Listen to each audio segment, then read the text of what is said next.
Hello everyone, welcome back to medical intelligence. Anatomy का chapter number 6, blood topic. Blood blood हमारी body का सबसे महत्वपूर्ण कनेक्टिव टिश्यू माना जाता है। यह बॉडी में सब्सटेंस को एक भाग से दूसरे भाग तक पहुंचाने का काम करता है। ब्लड हमारी बॉडी में एक ऑर्गन से दूसरे ऑर्गन को जोड़ने का काम करता है, जिसे कनेक्टिव टिश्यू भी कहा जाता है। ब्लड हमारी बॉडी के सेल्स के बाहर के वातावरण से जुड़ने का काम करता है। ब्लड का कलर रेड होता है। ब्लड का टोटल वेट ऑफ बॉडी यानी 7% होता है। ब्लड का वेट बॉडी में 70 किलो का जो आदमी होता है उसमें 5 से 6 लीटर ब्लड पाया जाता है। ब्लड जब तक कि व्यक्ति की बॉडी में रहता है तब तक ब्लड का आकार लिक्विड आकार में पाया जाता है, परंतु जैसे ही ब्लड को बॉडी से बाहर निकाल दिया जाता है उस समय यह सॉलिड हो जाता है। कार्डियोवास्कुलर सिस्टम के द्वारा ब्लड को बॉडी के एक भाग से दूसरे भाग तक पहुंचाया जाता है, जो कि आपने कार्डियोवास्कुलर सिस्टम में पहले ही पढ़ चुका है। अगर इसी के नोट्स आपको इंग्लिश में चाहिए, क्योंकि ये बहुत ही अच्छे नोट्स दिख रहे हैं यहाँ पर हिंदी में, अगर इसी के नोट्स आपको इंग्लिश में चाहिए तो गूगल लेंस की मदद से आप इसको ट्रांसलेट कर सकते हो, इसका स्क्रीनशॉट लेकर। फिर आते हैं ब्लड्स के टाइप्स। ब्लड्स दो सब्सटेंस से मिलकर बनता है। पहला प्लाज्मा 55%, सेकेंड कंटेंट्स 45%। प्लाज्मा यह हल्के पीले रंग का एक फ्लूइड होता है। प्लाज्मा में निम्नलिखित सब्सटेंस पाए जाते हैं। पहला प्रोटीन, प्रोटीन के अंदर एल्बुमिन और ग्लोब्यूलिन। फिर सेकेंड वाटर। फिर थर्ड फाइब्रोजन, यह ब्लड को लिक्विड से सॉलिड आकार बदलने का काम करता है। यानी यहाँ पर एक आपका ऑब्जेक्टिव बन सकता है, यानी कि ब्लड को लिक्विड और सॉलिड में बदलने का कौन सा कार्य करता है, तो यहाँ पर है फाइब्रोजन। फाइब्रोजन जो होता है वो ब्लड को लिक्विड और सॉलिड में बदलने का कार्य करता है। फिर salts, iron, sodium, chloride, calcium, यह सॉल्ट्स होते हैं जो कि ब्लड में प्रेजेंट होते हैं। फिर हार्मोन्स, फिर ऑक्सीजन और कार्बन डाइऑक्साइड जो ब्लड में प्रेजेंट होते हैं। कार्बन डाइऑक्साइड नहीं होता है, उसको बाहर कर दिया जाता है बॉडी से। Glucose, fatty acid and amino acids.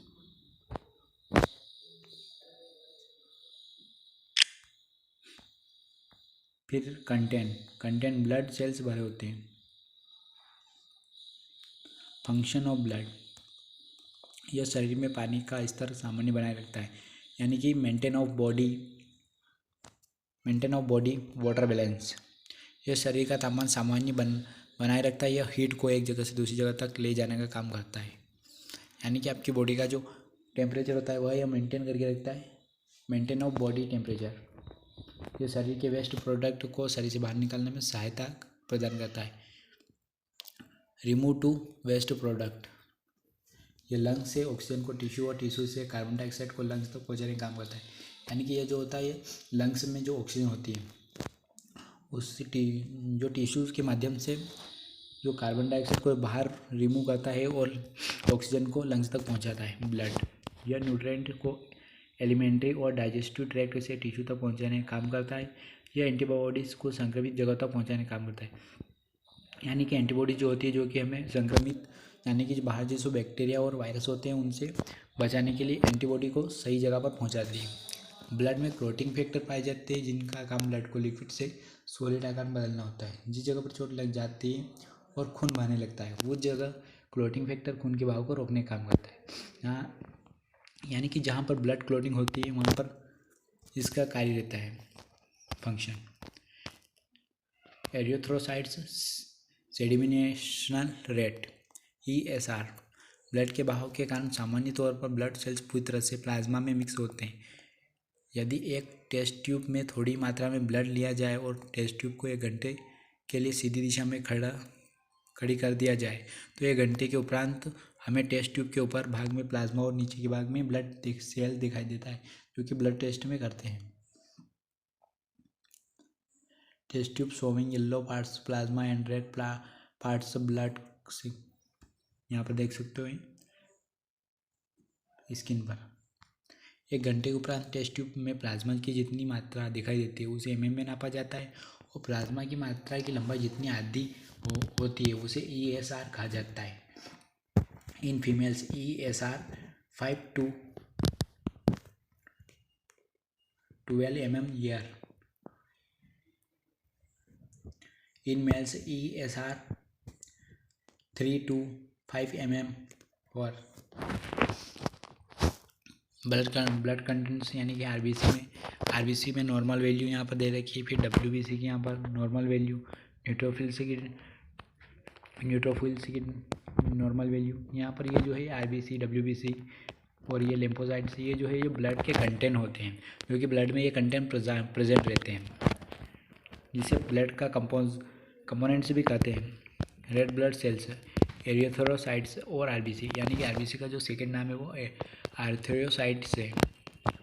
Note down कर सकते हैं इसको, एरिथ्रोसाइट्स।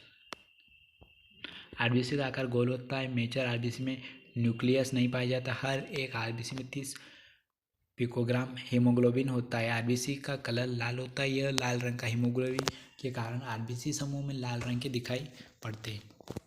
यदि आरबीसी को अलग अलग देखा जाए तो यह आरबीसी पीले रंग के दिखाई पड़ते हैं। यह बहुत ही फ्लेक्सिबल होते हैं, जिसके कारण ये पतली कैपिलरी में आना जाना कर सकते हैं। रेड बोन मेरो के द्वारा बनाए जाते हैं। आरबीसी की लाइफ स्पैन 120 दिन की होती है, यानी कि जो ब्लड होता है ये रेड बोन मेरो में बनता है, और रेड बोन मेरो बोन्स में प्रेजेंट होता है, जहाँ पर ब्लड बनता है।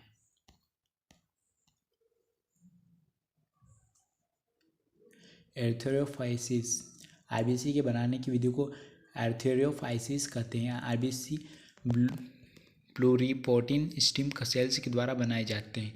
आरबीसी बनाने के लिए विटामिन B12 को फोलिक एसिड की आवश्यकता होती है। आरबीसी का टूटना एक सिस्टम के द्वारा होता है, जिसे रेटिकुलोएंडोथेलियल कहा जाता है। यह सिस्टम लीवर और स्प्लीन में होता है। आरबीसी के टूटने की विधि को हेमियोलाइसिस कहा जाता है। हेमियोग्लोबिन इस प्रकार टूटता है। हीमोग्लोबिन जो कि इस प्रकार टूटता है। पहले हीम यानी आयरन, और ग्लोबिन यानी कि प्रोटीन। हीम का मतलब जो होता है वो आयरन, और ग्लोबिन का मतलब प्रोटीन, यानी हीमोग्लोबिन का मतलब होता है। हरे रंग का पिगामेंट ये बॉडी के द्वारा एब्जॉर्ब कर लिया जाता है। बिलिरुबिन फैट सोल्यूबल होता है। इसका मतलब होता है बिलिरुबिन पानी में नहीं घोला जा सकता।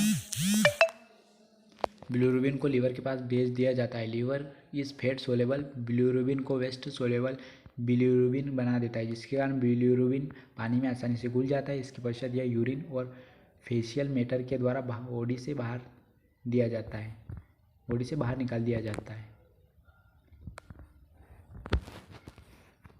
हीमोग्लोबिन HB, हीमोग्लोबिन को शॉर्ट फॉर्म में HB भी कहा जाता है। शॉर्ट टर्म आप इसका लिख सकते हो HB। ये आरबीसी को रेड कलर का प्रदान करता है। यह आरबीसी का बहुत महत्वपूर्ण भाग होता है।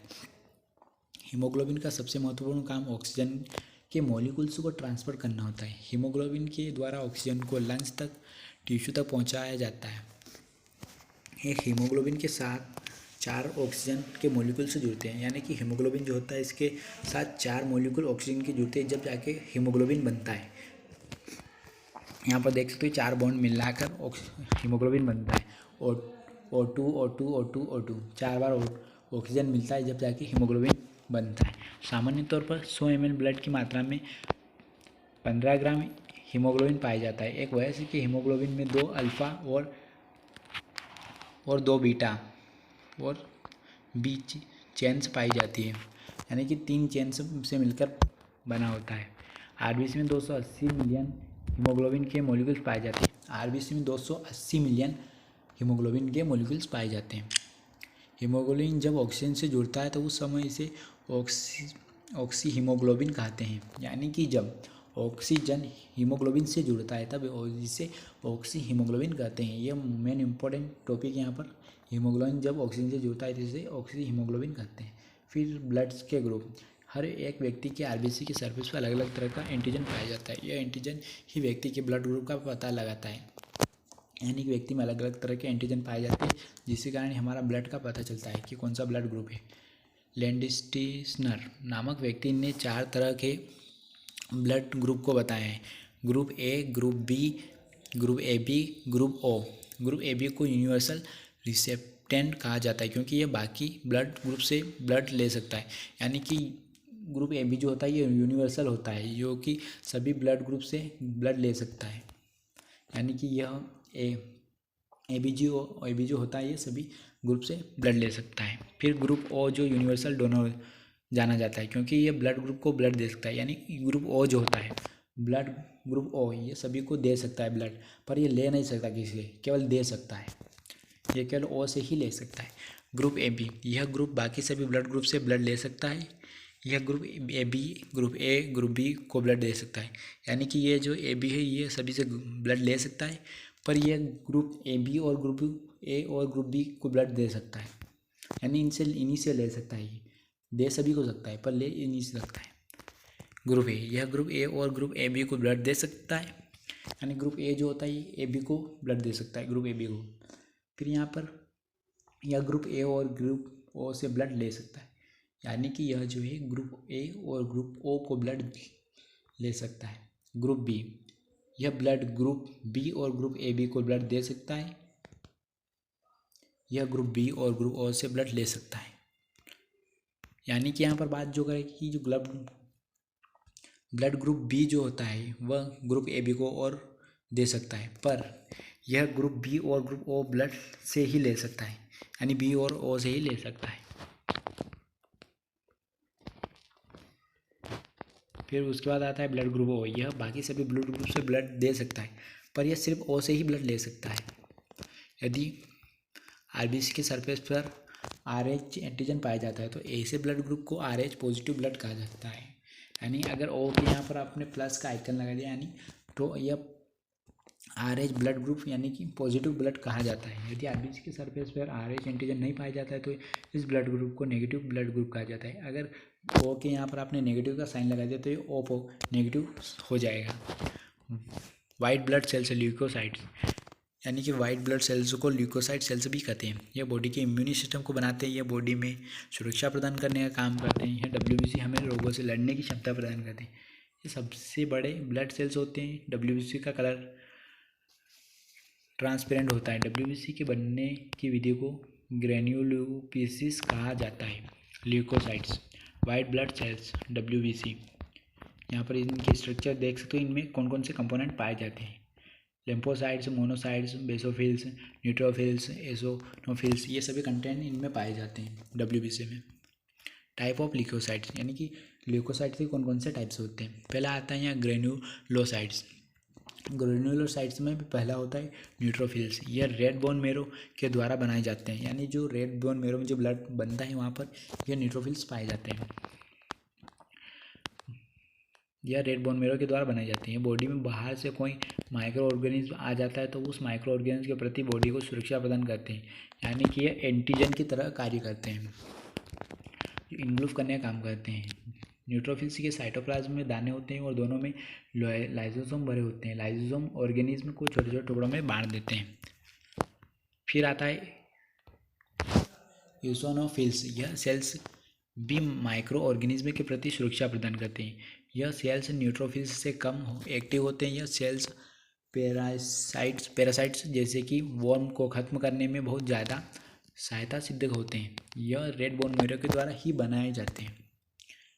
फिर यहाँ पर थर्ड आता है बेसोफिल्स। यह एलर्जी के दौरान बहुत ही अधिक मात्रा में पाए जाने वाले सेल्स होते हैं। यानी कि बेसोफिल्स जो होते हैं जो एलर्जी होती है उससे लड़ने की क्षमता पैदा करते हैं, जिसे एंटीजन कहा जाता है, जो बेसोफिल्स का मुख्य कार्य होता है सेल्स का, बेसोफिल सेल्स का।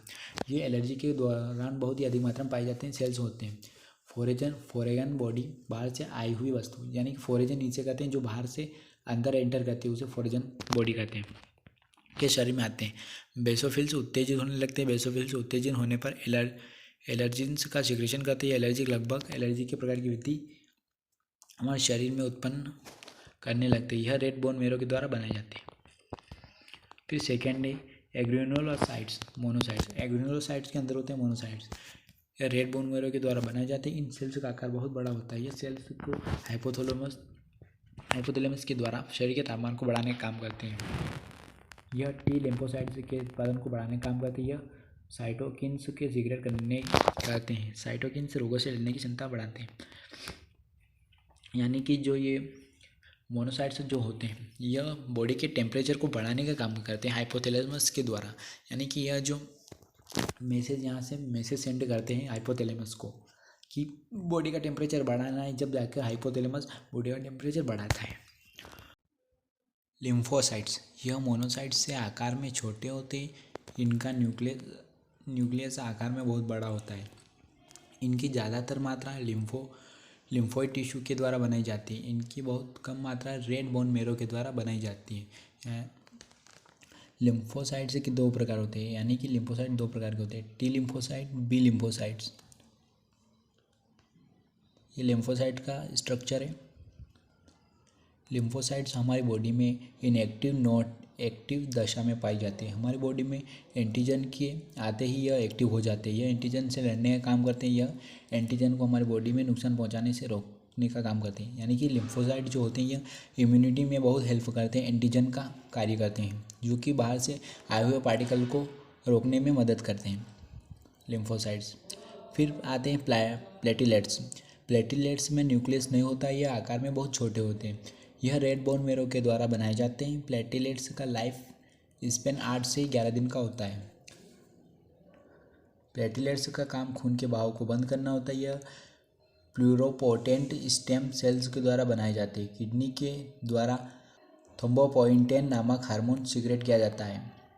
यह थ्रोम्बोपोइटिन प्लेटिलेट्स बनाने की विधि को उत्तेजित करने का काम करते हैं। यहाँ पर ये मेन हार्मोन जो है ये है, यहाँ पर इसको नोट डाउन कर लीजिए। फिर इसके बाद यहाँ पर इसका स्ट्रक्चर देख सकते हो, एरो शोइंग प्लेटिलेट्स।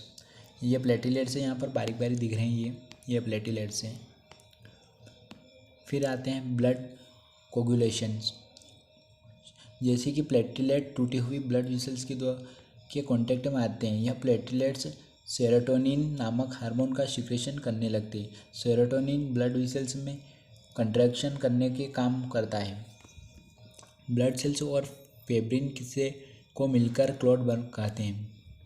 मिलाकर क्लॉट कहते हैं। क्लॉटेड ब्लड जमा हुआ ब्लड में पतले धागे जैसा स्ट्रक्चर दिखाई देते हैं, जिसे फिब्रिन कहा जाता है। फिब्रिन को फाइब्रोजन के द्वारा बनाया जाता है। थ्रोम्बोबिन नामक का सब्सटेंस फाइब्रोजन को फाइब्रिन में बदलता है। थ्रोम्बोबिन ब्लड में प्रोटोम्बिन की दशा में पाया जाता है। थ्रोम्बिन की इनएक्टिव फॉर्म होती है। थ्रोम्बोकेनेस नामक एंजाइम प्रोटोथ्रोम्बिन को थ्रोम्बिन में बदल देता है।